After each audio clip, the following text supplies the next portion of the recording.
Democracia E! Y Democracia TV presentan Diálogos con Francisco Rocha. Diálogos. Diálogos.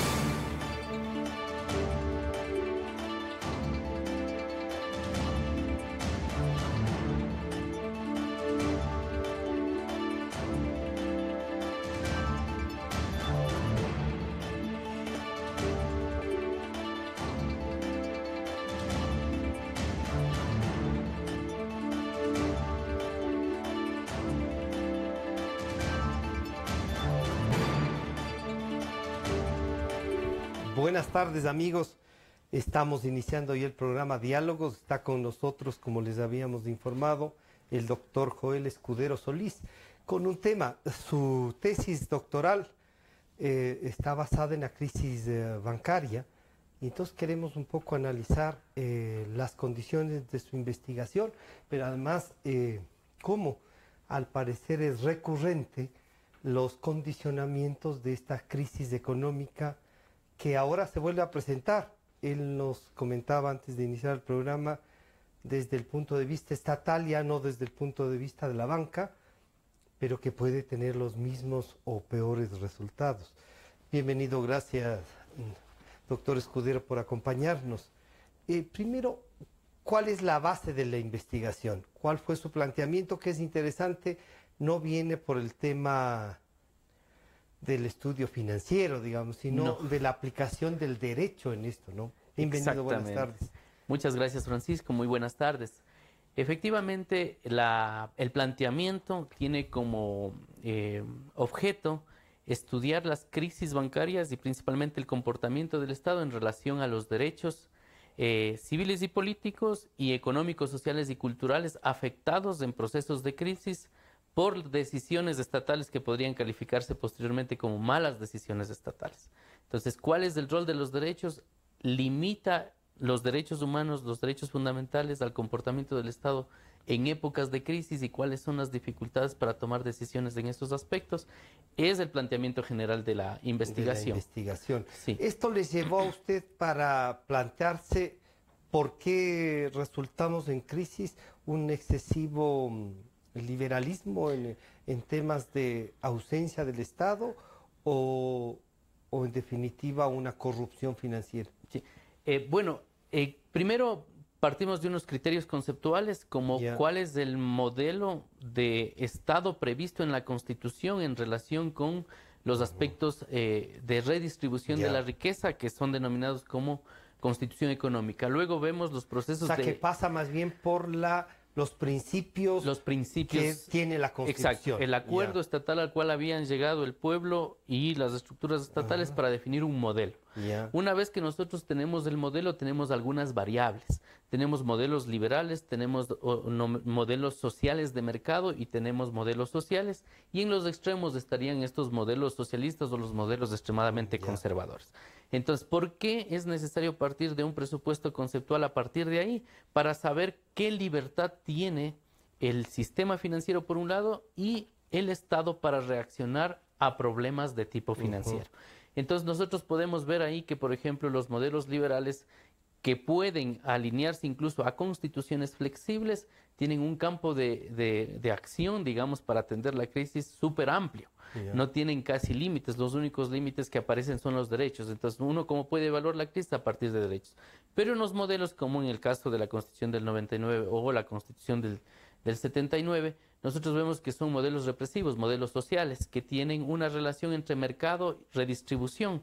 Y los ejes redistributivos están centrados tanto en el modelo financiero como en los aspectos de necesidad, redistribución de pobreza y demás en el modelo estatal. Claro.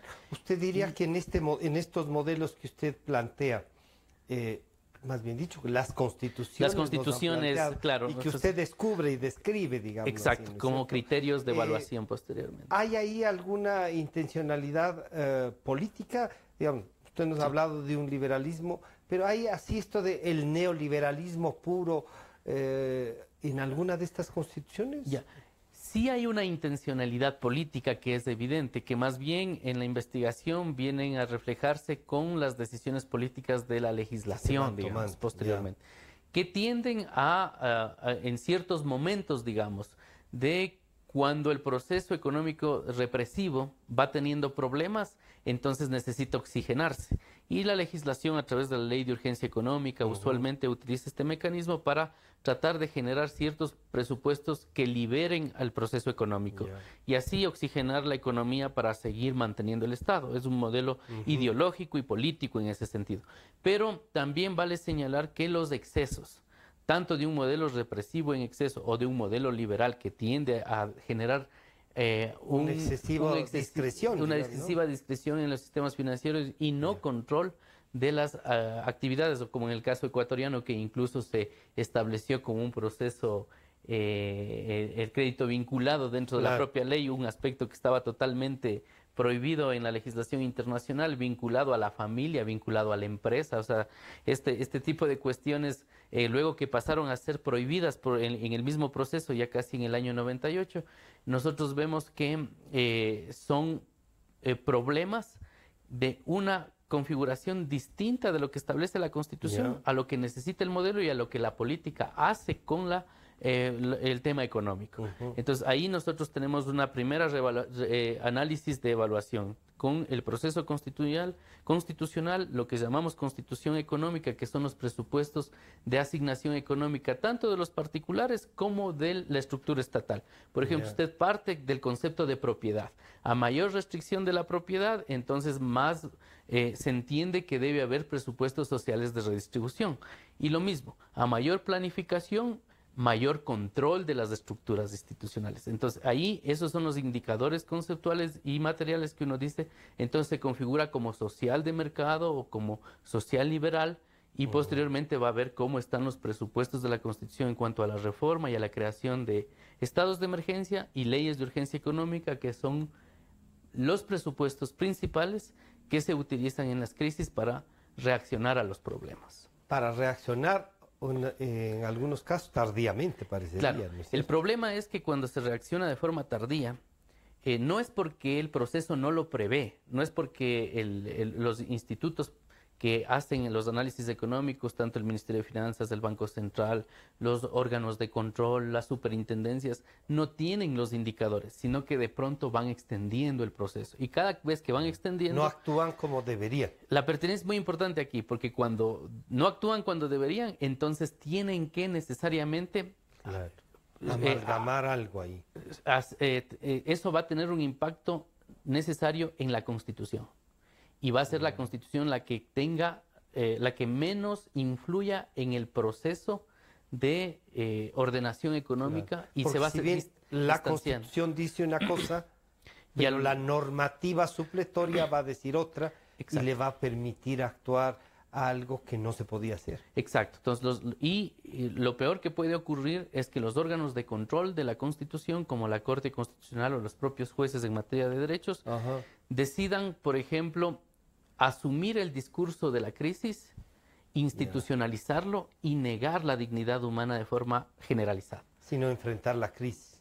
Claro, o sea enfrentarla no desde el punto de vista de los derechos, sino de la solución de ese momento de la solución que aparece estructural y que parece una buena idea en ese momento, pero que necesariamente va a dejar destrozos sobre la dignidad humana por donde la crisis vaya impactando, ¿no? Usted diría que una crisis no se presenta de un día a otro. No, ¿cierto? es se un viene proceso. Cocinando. Es un proceso, y es un proceso largo. ¿Y ese proceso, más o menos cuántos años? Para llegar al 98, debemos haber tenido por lo menos los últimos 8 años. O sea, bueno, desde los 90. Se habla de un ciclo, ¿no? Entonces, nosotros tenemos casi en un momento entre el 94, digamos, y hasta el 96, tenemos que ocurre todo el ciclo. Por ejemplo, sui generis, la crisis financiera del 99. Ahí hay una especie de destape. Sí, porque el auge, digamos, del proceso de liberación del sistema financiero a través de la Ley de Régimen Monetario y Financiero y la Ley General de Instituciones Financieras provoca aparentemente un auge y el crecimiento de las instituciones financieras. Aumentan en número, y como consecuencia de esto, pues las instituciones financieras se desesperan por ubicar el crédito en la ciudadanía. pero ese crédito no estaba totalmente respaldado. Y hay una competencia terrible, pero ese proceso inicial genera una idea de auge, de que estamos bien en la economía, de que hay recursos y de que estamos recibiendo dinero y que probablemente estamos haciendo inversiones y demás.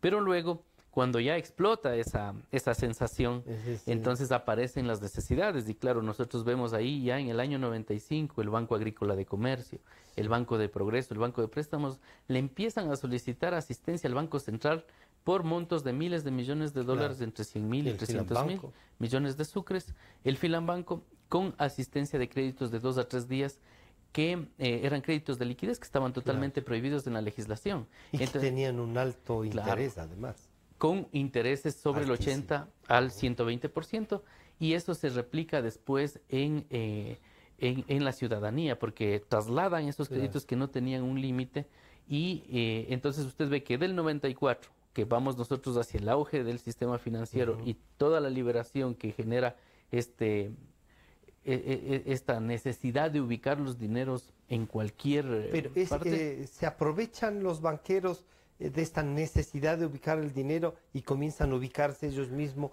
en sus empresas y comienza a ser el banquero empresario de un montón de cosas, pero con la plata de los otros. Exactamente. De ahí viene el tema de la perversión del modelo, ¿no? Que probablemente el modelo liberal tenga ciertas acciones positivas sobre lo que significa... Lo que hay es que tener control y aplicar la ley. Claro, el control, la planificación y todo lo demás. Ahora, uno ve que los modelos financieros están sentados en el concepto de asignar el crédito sobre propiedad. Entonces ahí sí hay una crítica fuerte porque no hay redistribución sobre sectores sociales, claro, y es natural que de pronto sea así en la medida de que debe... Ningún banquero, si no tiene que hipotecar, le va a prestar. Exacto, en la medida de que debe garantizar esos recursos que son de la propia de ciudadanía y que puedan ser retornados, ¿no? Claro. Hasta ahí bien las cosas, pero luego, ¿cómo sí resulta fácil establecer compañías de papel, hacer créditos vinculados sin ninguna base? Que empieza a crecer el genera otra legislación. Claro. Y lo peor que puede ocurrir es que el Estado establezca una legislación que apalanque el modelo con dinero público, ¿no? Establecer una garantía de depósitos para en el caso de que fallen los bancos. Entonces le está dando una carta libre. Les dice, miren, ustedes pueden hacer con el dinero lo que deseen, que al final de cuentas el Estado va a asumir, porque nosotros vamos, y sin ninguna consecuencia, sin ninguna responsabilidad, ¿no? Entonces, ¿cuáles son las dos reglas principales para atender las crisis dependiendo de cada proceso? Primero, que es difícil estandarizar. Segundo, que siempre se debe hacer un estudio caso a caso, más aún en América Latina, que las condiciones institucionales de seguridad jurídica siempre son una variable fuerte a analizar. Y el tercero, pues, establecer siempre transparencia, debido proceso, y quienes abusaron del modelo asuman los costos de la reestructuración. Eso nunca se hizo aquí, ni se hizo transparencia, ni debido proceso, ni se tuvo la idea de que... Entonces ahí usted encuentra donde está la impunidad. Exactamente. Y por último encontramos una verdad, pero avancemos, digamos, despacio en esta parte, porque usted diría, ¿cuantificó cuántos bancos al fin entran? Porque también hay banqueros que logran manejar bien, y la crisis les golpea más por los otros que por lo que ellos habían hecho. Claro. Y sobreviven. Así es. De 32 bancos que existen hasta el año donde explota la crisis, que es en el 1999, 16 cierran sus puertas. 16. Exactamente. Entonces, el 50%. ¿Cuál es un indicador de crisis de magnitud? Que un banco grande tambalee, capaz de que exista un efecto dominó. Claro. Y la intervención estatal es razonable en la medida que evite el efecto dominó. O sea, solo se entiende la política de salvataje bancario en la medida de que la intervención sea adecuada conforme los parámetros de la Constitución, establezcan el modelo económico como fue previsto y logren rescatar, no necesariamente un salvataje ciego de entregar dinero, no, sino logren salvar los bancos que podrían causar el famoso efecto dominó. Si es que el Estado tiene indicadores de que eso ya no es posible, entonces hay que seguir la línea incluso llegar a la conclusión como lo hacen en Islandia, ¿no? De dejarlos caer.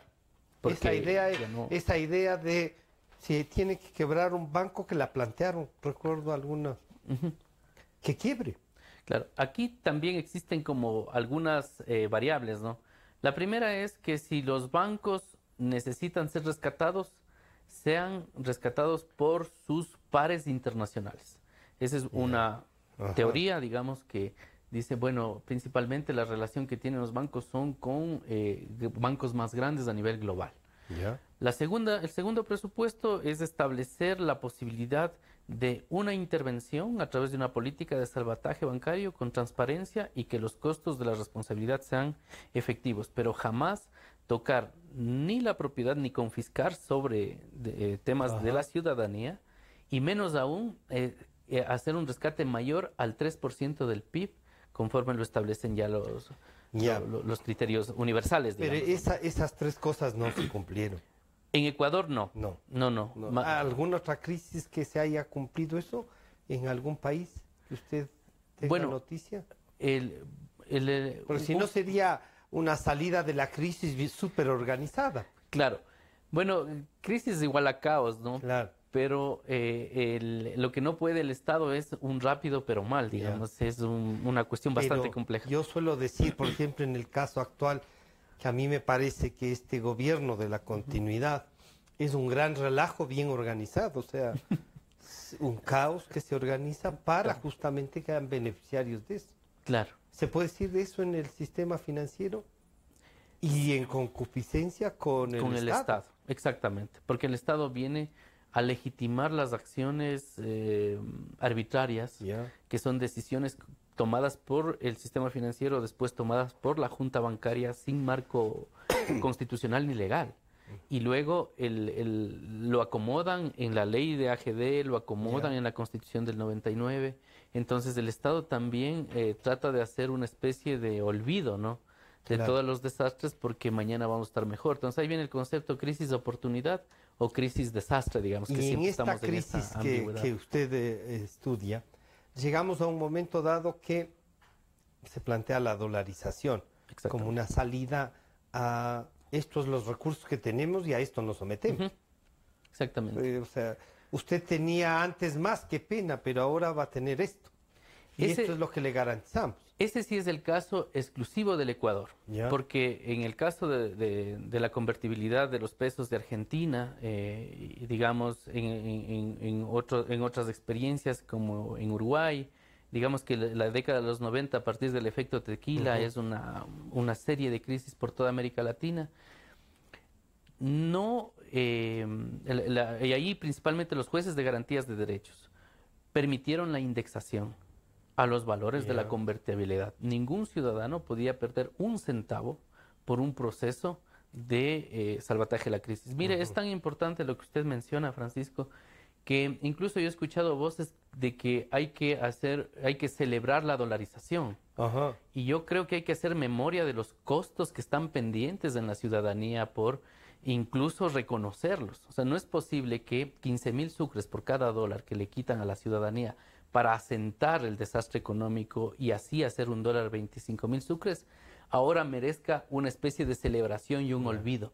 No es posible, porque 3 millones de personas salieron, que luego sostuvieron la economía con las remesas y que luego vivieron una crisis en 2008 en España hasta 2012. Imagínense el ser humano que salió por una crisis y tiene que retornar por otra crisis.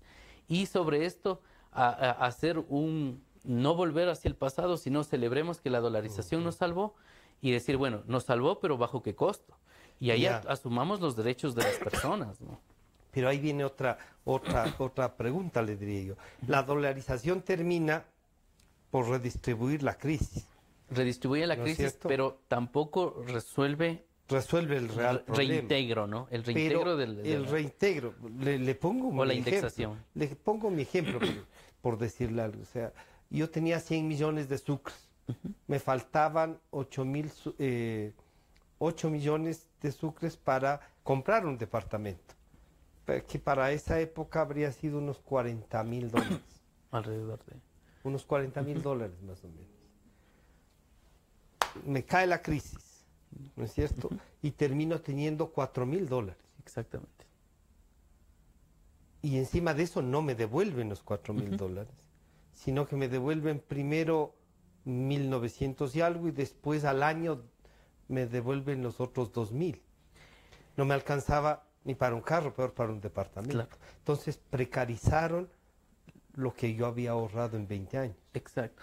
Sí, y yo le agradezco que ponga su ejemplo, que es muy claro. La confiscación está prohibida en todo sentido. El valor adquisitivo producto del esfuerzo, del trabajo de un ser humano, es un valor real que viene a ser disminuido por decreto.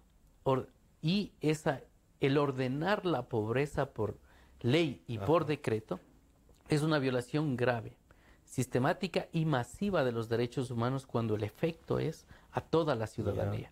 Entonces, en ese sentido, no puede el Estado, porque esa sí es decisión estatal, haber confiscado estos valores y posteriormente reducido la capacidad de dignidad en cuanto a lo que se logró cada ser humano bajo su propio esfuerzo. En 20 años. En 20 años. En mi caso era 20 años. Que lo reducen a 1 o a 2 años poniéndole $4.000 que no equivalen ya a ese monto. Nada. Entonces, imagínense, ese es el costo que debe ser restituido. Porque es lo que está pendiente en el derecho a la verdad. Eso es lo que está precisamente pendiente. Aquí, mire. Pero yo diría, y ahí le diría, ¿a quién recurre uno frente a esto? Ya, entonces aquí viene que el sistema estatal funcionó con espíritu de cuerpo igual que cualquier dictadura en materia, pero en este caso en materia económica. ¿Por qué? Porque el decreto 685, que es básicamente dictado el 16 de marzo de 1999, que establece el congelamiento a 10.000 sucres, la sentencia número 078 del Tribunal Constitucional de diciembre del 1999, que extiende el congelamiento a 5 años. O sea, el decreto se extendió a 5 años con el Tribunal Constitucional. Ahí hubo un acuerdo para esquilmarnos. Y posteriormente hay una decisión de ejecución que es la número 016 del año 2000, que establece que se establezcan las comisiones de calendarización.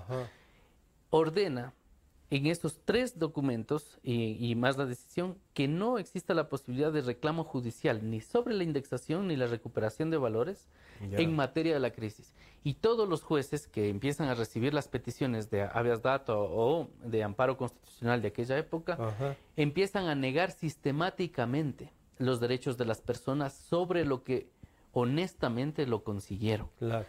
Y en ese sentido, el sistema ecuatoriano, por eso mi evaluación es como una violación grave, masiva y sistemática de derechos, yo propongo establecer o continuar, digamos, con la comisión. Mire, aquí el monto de esos, como usted dice, 4.000 a 40 millones, ¿no es cierto? O a 100 millones, digamos, a 4.000. Es perfectamente, si hay una economía, es perfectamente tabulable, evaluable y determinado de forma exacta. De cómo además Yo de pronto estoy siendo bastante positivo en la propuesta, pero se puede determinar un monto como deuda para el pueblo ecuatoriano de forma permanente. Hasta que, no importa si son 100 años o 3 o 4 generaciones tengan que tener. Pero ahí viene otra cosa. Pero el valor real de la dolarización tiene una imagen, tiene una víctima, tiene nombres, tiene apellidos, tiene esfuerzo, tiene dignidad. Su historia, Y eso es lo que trata de hacer esta investigación. Yo le voy a pedir que reflexionemos sobre esta investigación de cómo podemos repetir y no controlar, porque si bien es cierto, no estamos como al futuro, no estamos este rato como en Venezuela, y resulta que ha sido gracias a la dolarización. O sea, se están sosteniendo en la plata que nos quitaron. Y los que dijeron que nos habían robado y cuantificaron cuánto nos habían robado y todo lo demás, resulta que tenían una deuda de 11.000 millones y ahora es de 60.000.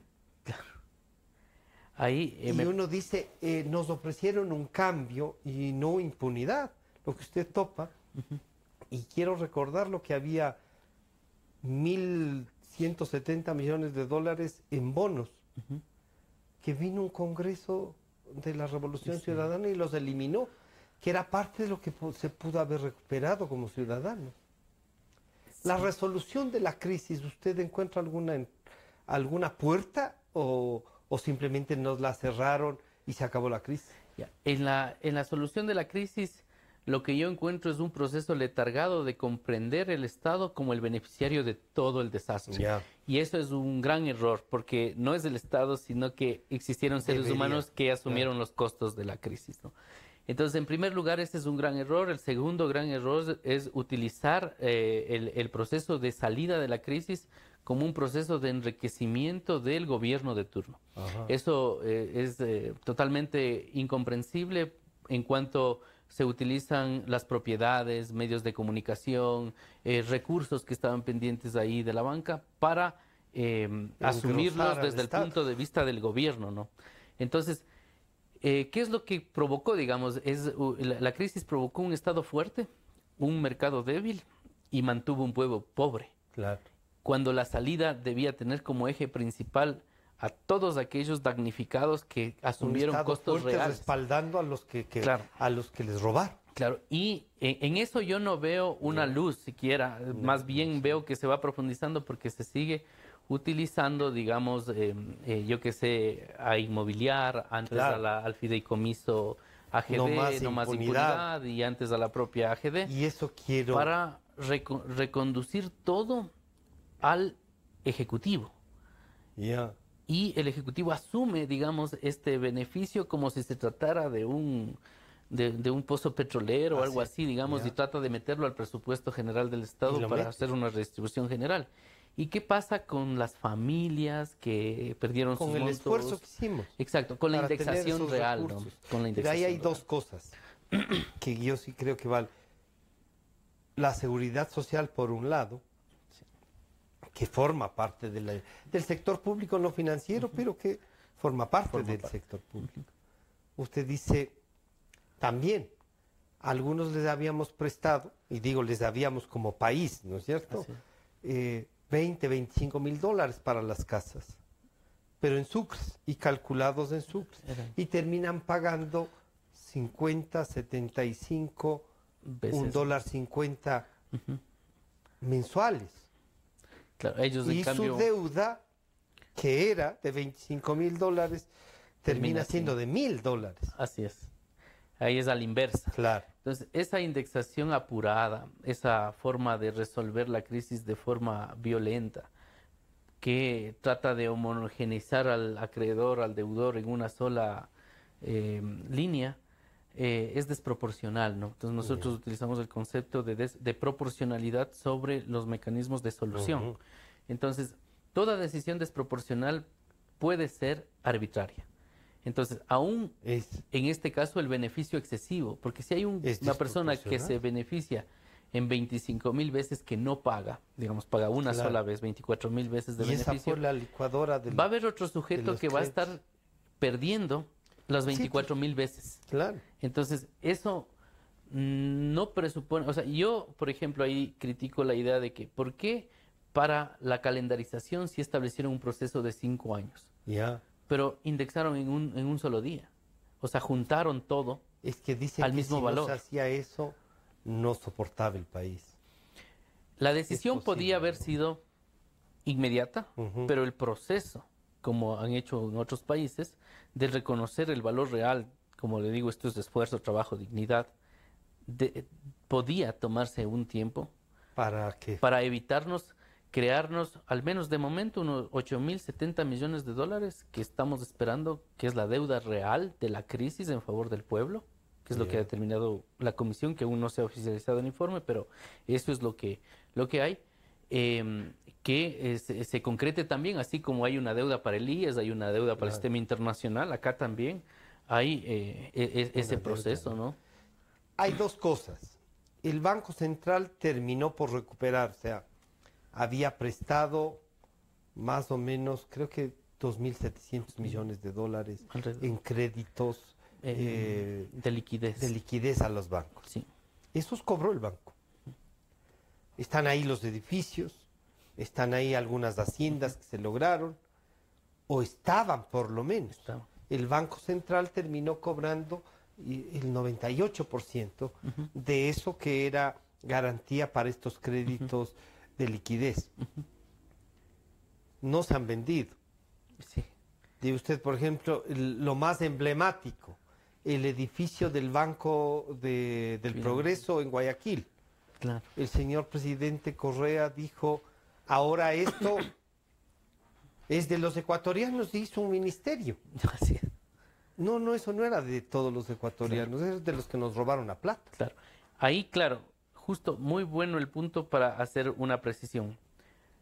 El monto de las personas a las cuales les transformaron sus sucres en dólares y les quitaron alrededor de 15,000 por cada valor, es plenamente cuantificable al 70 centavos de dólar, lo que sea por cada dólar, digamos, ¿no es cierto? Esa es una deuda. Y la otra es la que se tomó del presupuesto de los fondos del Banco Central, que salió de ahí y que también tiene el proceso de restitución hacia la estructura estatal. Otro, entonces, ese es otro valor. Digamos, ese es como diría alguien, esa es una cuenta y esta es otra cuenta. Entonces, lo que yo intento es un poco que se tenga claridad sobre estos dos aspectos. Claro, lo otro que tiene que restituirse, sí, efectivamente, pero tendrán que llevarse a los controles estatales y puede ser que ya esté saneado esos 2,000 millones. Pero ahora, ¿qué pasa si es que más de los 2,400, como señala usted, empiezan a recuperar? Claro. Entonces, no hay la cuenta de la ciudadanía en donde se nos va a reconocer para eso, nosotros, sino que se está enriqueciendo el gobierno. Al Estado. Claro, porque se está juntando como una sola cosa. Se repartieron y claro, uno podría ver los edificios. El uno, la Policía Nacional, el otro agarró el Ministerio de Educación, lo que era el Banco Popular, el Banco del Progreso acá en La Colón. Todos estos edificios es con plata de los... Exacto. Y ahí hay un monto real, un monto exacto. Y se quedó con el Estado. Sí. Y nada menos que el expresidente Correa, economista, claro, dice que esto se acabó, que siguen los 8,000 millones y ni siquiera descuenta lo que él se enriqueció como Estado. Exacto. Es como un Estado sin ciudadanos, ¿no? Ya. Y esa es una visión muy triste, digamos, de la noción de gobierno, porque existieron, como digo, costos reales, derechos y dignidad. Más allá de eso, como yo trato de evaluar a partir de los derechos, efectivamente también existió un efecto en la redistribución también, ¿no? Del Estado, porque en el año 99 no se aprueba el presupuesto, ¿no? Por estos problemas de la crisis. Posteriormente las asignaciones previstas tampoco se concretaron, ¿no? Entonces vivienda, educación, salud. O sea, se maneja, pasa así con lo que hay. Claro, y la desigualdad estructural que genera a partir de la pobreza y pobreza extrema es un efecto de violación de derechos humanos. ¿Y eso se podría ahora revisar? ¿Se debería, es tarde? No, aquellos que cuantificaron el monto de la deuda social no fueron capaces de hacer nada para devolvernos. Una de las cuestiones un poco más duras, pues, es que efectivamente existe una teoría bastante sostenida sobre la idea de que hay que dar vuelta a la página y continuar hacia el futuro, ¿no? Principalmente de quién va a asumir todos estos costos, vamos a transparentar y demás. Y está esta noción de una vida económica en democracia sin retornar al pasado. Pero yo apunto ahí que una violación de la característica grave, masiva y sistemática de derechos humanos en los seres, en el pueblo, perdón, en las personas, se renueva cada día. Cada día que esta persona dejó de concretar, en este caso, su proyecto de vida, de que siente de que su esfuerzo puede ser esfumado en cualquier día con un Estado que no tiene ningún valor sobre la idea de proponer soluciones a costa del pueblo. Y la idea de resolverlo y de mantener latente la memoria y la idea de violación de derechos humanos que sigue cometiendo el Estado. Cada vez que el Estado no encuentra una respuesta, no soluciona el problema, como en su caso usted lo explica de forma muy clara, ¿no? Del hecho de haber perdido tanto, 20 años de trabajo, se renueva la violación de derecho que se comete contra ese ciudadano. Y le mantiene latente. Ahora, la otra opción es hacer cuenta nueva, pero borra y va de nuevo. Pero el riesgo es que puede Ya. volver a ocurrir.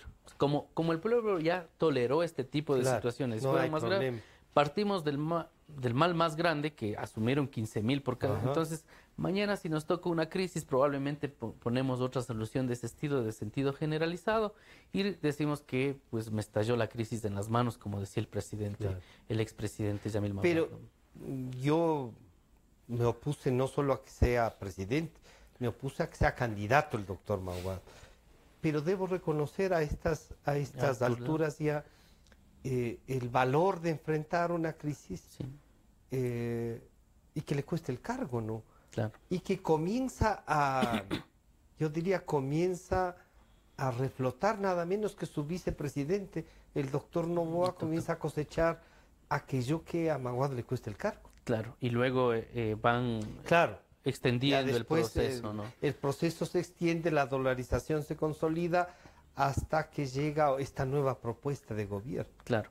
Desde esa perspectiva también hay que tomar en cuenta que existen muchos factores negativos que impactan la República, digamos un fenómeno del Niño muy desastroso, existe una crisis global a partir del efecto tequila de los finales de los años 90, existe un bajo precio del petróleo, las condiciones de la economía son precarias, pero desde esa no es una justificación total Ya. de la toma de decisiones, porque yo considero que en virtud de la responsabilidad y del manejo del Estado, que es un manejo en la idea de los ciudadanos, se debe evaluar la política de salvataje bancario. Y la política de salvataje bancario por apresurada también resultó desastrosa. Y decidió en ese proceso tapar los créditos vinculados, la salida de capitales, los paraísos fiscales, mucha plata del dinero. ¿Usted cree que se decidió tapar o no se en la alcanzó a resolución? transparentar, Ya. digamos, ¿no? Porque en eso se abrieron muchos frentes, ¿no? Claro. Pero sí se atendió de forma prioritaria Y sobre el quizá pueblo lo que más le al sistema financiero. Lo que más le afecta al doctor Mahuad termina siendo el financiamiento de uno de los banqueros. Claro. De varios. Y sobre todo, Porque fíjese ahí se ve ahí un acuerdo. claro, no solo a él, sino también a la Asamblea, al Congreso. Claro, a todos. Porque el Banco Progreso. de Progreso no estaba dentro de los bancos que iban a ser capitalizados. Ya. Ya, no estaba, porque la calificación de ellos No era daba. ya la quiebra, ya Ya, era sí, la letra C, y por lo tanto debían más bien asumir el proceso de cierre, Pero le liquidación. ponen en el Congreso. Y el Congreso hace una ley que es bien criticable porque se basa en el principio de igualdad. Y dice que a través del principio de igualdad está prohibido discriminar. Si es que se hace un rescate a este grupo de bancos, entonces A tienen que todos. beneficiar. Pero el principio de igualdad no se maneja Claro. así. No Es nos para pueden manejar poner a los ladrones con el resto. No, pues, y no se puede manejar tratos prioritarios a un banquero. Esos son tratos Claro. prioritarios para condiciones sociales estructurales en difíciles, desventaja, claro. ¿no? O sea, una persona que históricamente ha sido discriminada, que por sus condiciones de pobreza no accede a los presupuestos mínimos. Claro, esa discriminación personas- positiva para ¿no? aquel que no tiene las mismas condiciones del Exacto, otro. el trato paritario. Entonces, no Claro. puede generar un trato paritario para una estructura financiera que había subido los intereses a su antojo, que había tomado los dineros para sacarlos fuera del país. Claro. Y encima, pues, el gobierno hacerle créditos de liquidez, ¿no? Entonces, todo este tipo de cuestiones, al menos, digamos, sí existen algunas investigaciones en la época, la misma Comisión del Control Cívico contra la Corrupción, que establecen las primeras denuncias, permiten, digamos, develar esto, ¿no? También existen acciones sobre violaciones masivas a los derechos humanos en el mismo proceso del 99, las que son negadas, lamentablemente. La Defensoría del Pueblo también presenta su petición y la demanda de inconstitucionalidad también, ¿no? Entonces, también sí existió una reacción social, jurídica. Pero que el Estado termina por asfixiarla. Claro, ¿no? y al asfixiarla también encubre la impunidad, ¿no? Porque no se investiga, no se identifican los responsables. Y ahora resulta que ya más o menos establecido todo, cuantifican la deuda y no hacen nada. Claro. O sea, Es un dato. a aquellos que llegan al gobierno denunciando la crisis. Sube con el discurso de la crisis. Suben con ese discurso y nunca más esto, tanto que no más impunidad. Claro. Y es donde se gradúa la impunidad. Porque exacto, en ese fideicomiso desaparecen las cosas. Claro. Ahí hay dos actos, son que es el prestidigitadores y la ley de cierre del sistema claro, financiero. Exacto. Que yo, desde mi punto de vista, pienso pues que se tratan de normas de nunca más, no volver a tratar este tema y un cierre sin haber resuelto el problema, ¿no? Es como pues hacer una analogía, pero no necesariamente equivalente, pues porque hay diferencias muy fuertes. En las dictaduras usan las leyes de punto final. Claro. Pero aquí resulta que los que llegaron con el discurso por la crisis terminan por taparla realmente. Claro, terminan. Y no solo por eso, sino que lo poco que para el Estado se había recuperado termina siendo, digo usted, fortaleciendo un gobierno, claro, ¿no? Fortaleciendo un gobierno o algunas veces devolviéndoles a los mismos. Claro, ahí también existe. Ahora, también hay que tomar en cuenta que en el Ecuador solemos reemplazar las nuevas crisis con las viejas. Con ¿no? las viejas. Sí, esa es una conducta bastante común, en la medida de que a mayor profundidad de la crisis actual, mayor olvido de la anterior, y llegamos usualmente a cambiar las constituciones. Son momentos en los cuales el discurso de desastre pasa al discurso de oportunidad. Y se trata de resolver el problema incluyendo grupos sociales, haciendo algo novedoso, transformaciones y lo demás, pero no volvemos hacia el pasado y tampoco lo resolvemos ni lo atendemos.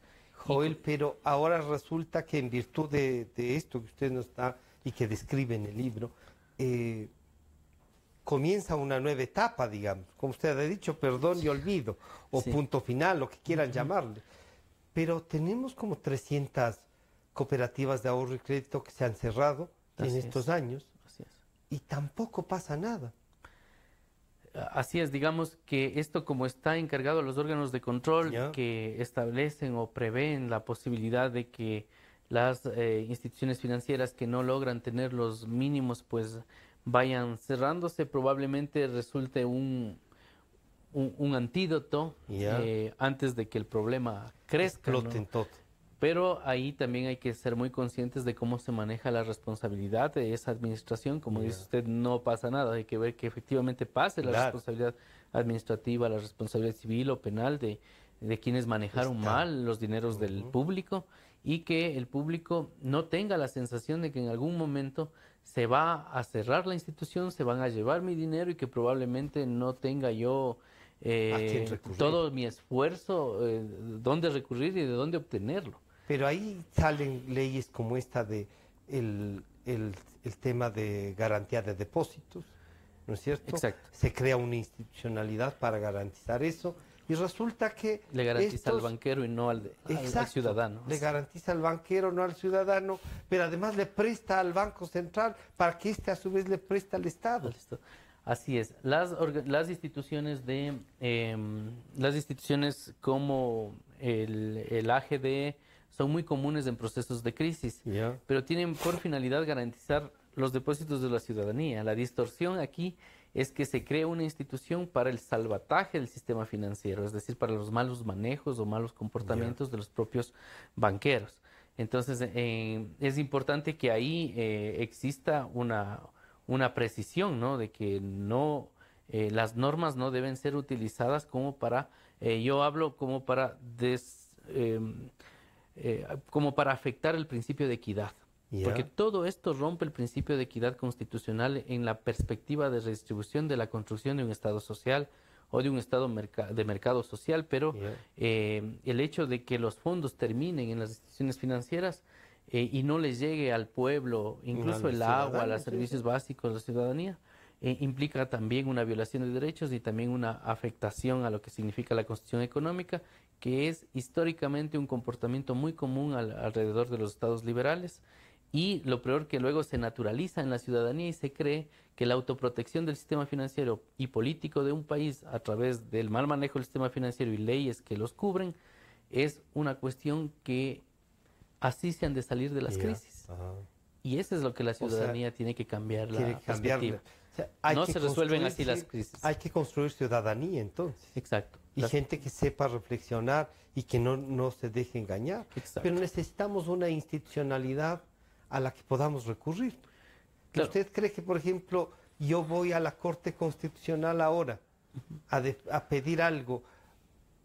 Si dicen que hay tarifa hasta para que me acepten la demanda. Imagínese. O sea, ¿cómo recurrimos, cómo generamos institucionalidad primero? Y ahí sí ya le pregunto al constitucionalista fuera del libro. Muchas gracias. Bueno, vivimos una crisis muy profunda sobre institucionalidad y corrupción, y eso hay que reconocerlo a partir de que necesitamos el pronunciamiento del pueblo como para poder establecer un mecanismo, un antídoto que pueda revelar las atrocidades o los problemas institucionales generalizados. En este sentido también es necesario hacer conciencia del proceso que estamos viviendo. Estamos viviendo un proceso muy grave para el país. Yo siempre escucho la palabra reinstitucionalidad. Ajá. Y cuando yo recuerdo que tenemos 20 constituciones, yo no sé a dónde quieren volver. Yo creo que tenemos que empezar a construir instituciones fuertes. O sea, no reinstitucionalizar, sino crear instituciones fuertes. Si no volvemos a las instituciones de los sistemas financieros o volvemos más atrás a las instituciones de un modelo hacendatario precario. Entonces, esto hay que pensarlo muy bien, ¿no? Hacia dónde nos quiere llevar, en este caso, la Comisión, el propio presidente y la Asamblea sobre lo que significa un proyecto de país. Doctor Escudero, pero yo soy una de las gentes que ha dicho hay que reinstitucionalizar el Ecuador. Sí. Y no me refiero a volver a ninguna otra cosa que no sea a tener instituciones fuertes. Entonces hay que institucionalizar. O sea, hay que institucionalizarlo. Sí. El término sería vamos a institucionalizar el país. Claro, con procesos de transparencia, debido proceso el esquema actual. Y ciudadanía activa, ¿no? Planteado. Claro, es que si la ciudadanía no es activa y le importa un pepino lo que le pasa al país, no tenemos país. Claro. Ahora, el esquema actual yo creo que hay que comprenderle dentro de ese marco del momento crítico de cómo resolver la corrupción generalizada. No se lo puede asumir, digamos, como un proceso de doble banda, digamos, un proceso que se va perdiendo velocidad en la medida que la institucionalidad lo va opacando, o que en la medida que, no hablemos de institucionalidad, sino que en la medida que los medios y los hechos políticos van estableciendo. Entonces, el comportamiento, digamos, en principio la ciudadanía tiene pues la mirada puesta y la esperanza puesta, digamos, porque hay que darles un voto de confianza a los miembros de la comisión. Consejo de Participación. Perdón, a los miembros del Consejo de Participación Transitorio. Entonces, ¿qué está en riesgo? En el caso de que sería un efecto negativo, de que los cambios nos llevarían a la misma sensación de corrupción generalizada, de problema económico, de que no puedo acudir a las instituciones para obtener justicia y demás. Estamos jugándonos un proceso que nos podría llevar incluso a una constituyente. El fracaso de esto nos llevaría a volver a organizar las piezas desde cero. Entonces, este momento que el pueblo ecuatoriano ha permitido que se oxigene el sistema ecuatoriano, hay que asumirlo con mucha responsabilidad dentro de los presupuestos generales de los principios constitucionales que permiten ese comportamiento, y principalmente de lo que la comisión requiera, porque hay que colaborar con la comisión, ahora, información, datos, testimonios. Este consejo puede equivocarse, no importa. Este consejo puede, van a decir, oigan, pero esta parte de la ley no está tan clara, pero ya están resolviendo. Claro. ¿Tienen un poco el respaldo de la ciudadanía para eso? El reto del Consejo es una especie de rápido pero bien. Esa es un poco su dificultad más grande, ¿no? Porque yo estoy seguro que existirá algún proceso de evaluación relacionado con presupuestos del debido proceso, transparencia, y luego está en armar procesos realmente en donde las personas que tengan las cualidades, capacidades, dependiendo del órgano donde corresponda, pues merezca este país que estén y puedan presentar, digamos, una solución sólida, ¿no? Para una salida hacia adelante. ¿Es una salida suele ser una constituyente o no? Ese es el riesgo. La constituyente será un indicador de que la comisión no tuvo... O se dio cuenta que el problema era tan grande que había que preparar el camino hacia allá. Hacia eso. O que lo puede asumir y que lo puede traspasar luego al Consejo Permanente para que continúe con ese trabajo. ¿Esa figura como constitucionalista de un Consejo de Participación Ciudadana les resulta a usted democrática? Como está prevista, digamos, el diseño institucional está basada principalmente en la meritocracia de quienes conforman, digamos, el órgano, ¿no? Y luego las Correa hizo de eso su maleta para que le lleve. Claro, y luego su portamaletas. El vínculo de participación estaba en la idea de las comisiones de veeduría y la participación ciudadana, ¿no? Estatizaron la participación ciudadana. Entonces, el problema muchas veces, más allá de... Muchas veces, ¿por qué no se cumple la Constitución? Es muchas veces porque parte de un problema de la ciudadanía. Hay ciudadanos que, por ejemplo, como lo describe la lectura de Rodríguez Garavito, son arrogantes en América Latina. Se creen más que la normatividad, por lo tanto no cumplen la Constitución. Hay otros ciudadanos que son un poco esquivos, ¿no? Como él dice en el ejemplo de Quito, el Chuya quiteño, dice en esta investigación sobre comportamientos judiciales. Cumplo si me conviene. Claro. Cumplo si me conviene. Y luego está el reaccionario, ¿no? Yo lo que hago es no cumplir porque estoy en contra de todo. Entonces, ¿cómo quiere armar un Estado con estos tres sujetos, ¿no? Entonces, cualquier cosa que le parezca liberal de la Constitución de 2008 no la cumple porque se cree más que la Constitución. El otro no la cumple porque no la conviene y el otro no le cumple porque es reaccionario. Entonces, en ese sentido... Tienen el don de la ubicuidad. Exacto. No creo que sea esa la orientación. Tenemos una Constitución que fue aprobada por el pueblo con 64%, que hay que respetarla, y es la institución que está, que hasta que no se cambie, hay que respetar los presupuestos, pero de que sí debemos criticar cómo se pervierte el modelo hacia la idea de estatizar la participación, como señala usted. Entonces, ahí sí nosotros tenemos que ser bastante fuertes sobre el propio texto constitucional, que es el parámetro. Es decir, mire, usted no respetó el parámetro. Le comento algo, por ejemplo. Todas las autoridades de control entre 2008 y 2015, para su renovación debían renunciar conforme al artículo 207 de la Constitución. Ninguna renunció. Y todos les toleramos. Es que había uno que controlaba todo. Bueno, claro. Ese es un problema, era ¿no? el arrogante, el que se acomodaba y luego el que reaccionaba a la propia Constitución. Joel, se nos fue el tiempo. Muchas gracias por acompañarnos, por reflexionar con nosotros. Este libro lo pueden encontrar en la Universidad Andina. Sí, en la Universidad Andina también lo distribuyen las librerías jurídicas. Está en librerías jurídicas. Sí, también. En Ceballos también, en ONI. Es publicado por la Universidad Andina y la Corporación de Estudios y Publicaciones. Y gracias por la invitación y que se difunda el texto. Es Crisis Bancaria, Impunidad y Verdad. Ha estado con nosotros el doctor Joel Escudero Solís, constitucionalista él. Ya le invitaremos, en cambio, para tratar otros temas. Su trabajo nos ha hecho recordar sobre todo lo que no puede volvernos a pasar y lo que ha pasado en estos 10 años. La impunidad. De esto lo que más me ha quedado es la impunidad y eso daña a las sociedades democráticas, ¿no? Joel Escudero Solís y la crisis bancaria. Nos estamos encontrando el día viernes. Este programa estará a disposición de ustedes a partir de las 3 de la tarde nuevamente y ya estaremos revisando otros aportes de la Universidad Andina también, sus estudiantes y sus maestros. Gracias. Democracia. Sobre la emergencia de gas y energía que se está viviendo en la costa Caribe. Democracia. Rusia retoma críticas por retenidos en base naval de Estados Unidos. Democracia. Formulé el primer pedido histórico de perdón a las víctimas de las graves violaciones de los derechos humanos